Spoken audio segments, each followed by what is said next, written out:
Here's how crazy the world of college football is. Imagine going back in time, like 5 years ago, when you run into your former self and you say, Nick Saban's retirement at Alabama is going to affect the San Jose State head coaching search. And after you calm down and realize that you ran into your future self, your first thought is probably the guy running the show for the Spartans is now going to be the heir apparent of Nick Saban. Naturally, that didn't happen, but Brent Brennan is getting a promotion, leaving San Jose State after 7 years to run the show down in Tucson as Arizona's head coach. Was this a good move by the Wildcats? What does Brent Brennan bring to the table? And can Arizona still be a player to win the Big 12 in year one of a new era of college football? Let's go ahead and talk about it. But if you are new here, well, welcome on into the channel, people. My name is Cole Thompson. I'm a radio show host based in Houston, and I talk college football daily. Simply because the clock has struck zero on 2023 does not mean we are going away anytime soon. We got daily content coming out surrounding our favorite sport. We got live shows. We got a banner. Look ahead to 2023. Bunch of news coming out of the transfer portal and coaching searches. So if this is the fix you need to survive the offseason of college football, guys, go ahead and smash that subscribe button down below. Leave a comment telling me your thoughts on the hiring of Brent Brennan now in Tucson. Tell your friends, your family, your mortal enemies, best of bros, Wildcat faithful, and college football aficionados everywhere about this channel, because we are on the race to become the #1 YouTube show talking college football daily. Go ahead and follow me on social media at Mr. Cole Thompson. That way, conversations surrounding our favorite sport never have to stop flowing. So, the departure of Jedd Fisch left a very distasteful feeling in the mouths of Wildcat faithful everywhere. This was a guy that preached a lot about buying into the culture, being a part of something special. And Arizona was the ultimate feel-good story in college football. I will hang my hat on that take for as long as I see fit. Nobody really brought up the Wildcats in a prominent light until after the season came to a close. But make no mistake, what Fisch was able to do this season, especially with a quarterback that no one really had any inclination about, and a rising 6'4" wide receiver that eventually would make headlines in the Pac-12, is second to none. But now he's on to Seattle, and now you're bringing in Brent Brennan, who at one point was a favorite to actually land the job in 2020 before it went over to Jedd Fisch.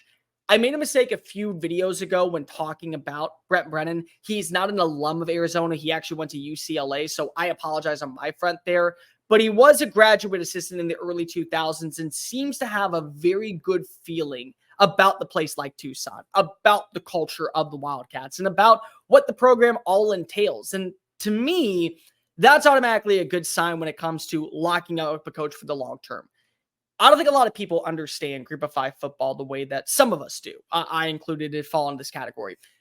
Group of 5 is a really great breaking point to understand just how good coaches are. You know, in the world of journalism, what they always say when you work in sports, you need to be able to cover high school football if you want to become an exceptional writer. That's kind of the baseline. If you can do that, you can go anywhere. Well, if you're able to win at certain schools in the Group of 5, my thought process is, imagine if we give you resources. Imagine if we give you an upgrade in terms of personnel. Imagine if we upgrade the facilities for you and we kind of boost your funds a little bit more.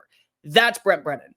Brennan at San Jose State worked wonders for years. And a lot of people are going to turn to the record, and that's not always the best case. One of the biggest lies in college football, one of the biggest lies in sports in general, you are what your record says you are. It's fake. It's not true. Anybody that buys into that notion, you are absolutely out of your mind, because every conference is built different. It's a snowflake. You're never going to see the same things unfold in Conference USA that you will in the Mountain West. San Jose State was vastly underfunded. They always had to go ahead and run fundraisers to raise money for their school. They didn't really have a lot when it came to the recruiting promises, and they weren't able to land exceptional talent. A lot of coaches would actually probably be more content being a coordinator at a different program than the head coach at the Spartans. But Brennan wasn't, and Brennan got the best play out of his players. He was able to win on the recruiting trail for most of the part, and he was able to bring instantaneous results. He has had 7 win seasons in 3 of his last 4 years. 2020, the Spartans end up finishing ranked inside the AP top 25.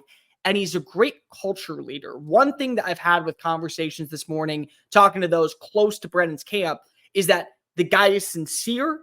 He is locked into a program. He gives 150%, but he establishes cultures, long-lasting ones that are going to be in better hands after he leaves.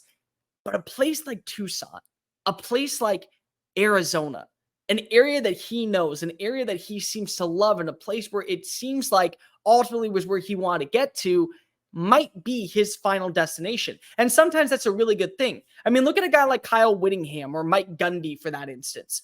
They've been at their respective schools for so long. Kirk Ferentz falls in this category as well. We don't talk about them in the same light as Nick Saban because the accolades weren't cascading down every single season.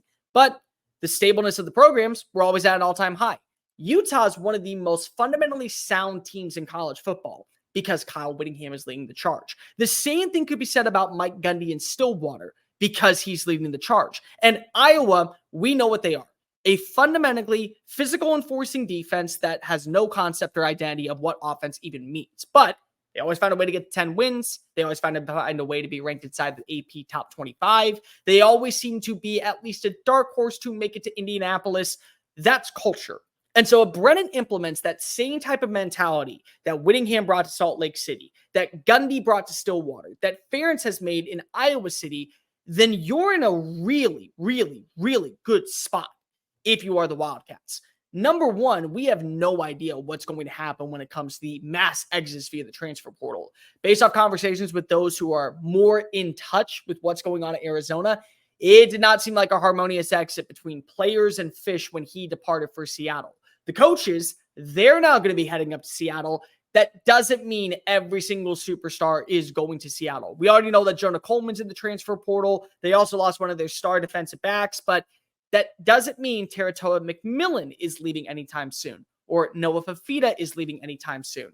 And so the inclination about what this Arizona team is a rising fireball that's about ready to lay waste to the Big 12 in year one of a brand new conference that features 4 new teams joining the mix a year after 4 new teams recently joined the mix. And now you're having 16 unique programs kind of lay the charge, building a foundation that's already somewhat established with veteran players who truly were difference makers in college football last year could be the reason why the Brennan era starts off on a very resounding positive note.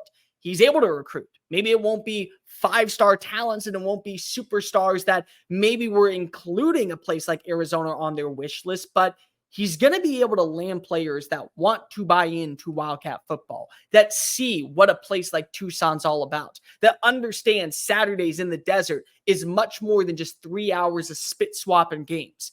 It is an identity and a process. And that's something that if you talk to anybody, if Brennan's able to implement from the jump, you're in really good hands. We have no idea what's going to happen when it comes to his coaching searches, who he's going to retain as talent, who he's bringing over from San Jose State, who is potentially also going to be calling shots defensively, because we know that there was a giant incline from players wanting them to bring back Johnny Nason as the new head coach.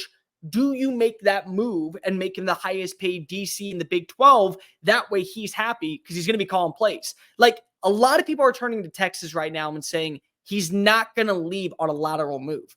He's the co-defensive coordinator and the linebackers coach in Austin. He's not running the defense. Pete Kwiatkowski makes the final decision on that front. He'll get a say, but imagine him being able to now call everything in a conference that's very winnable.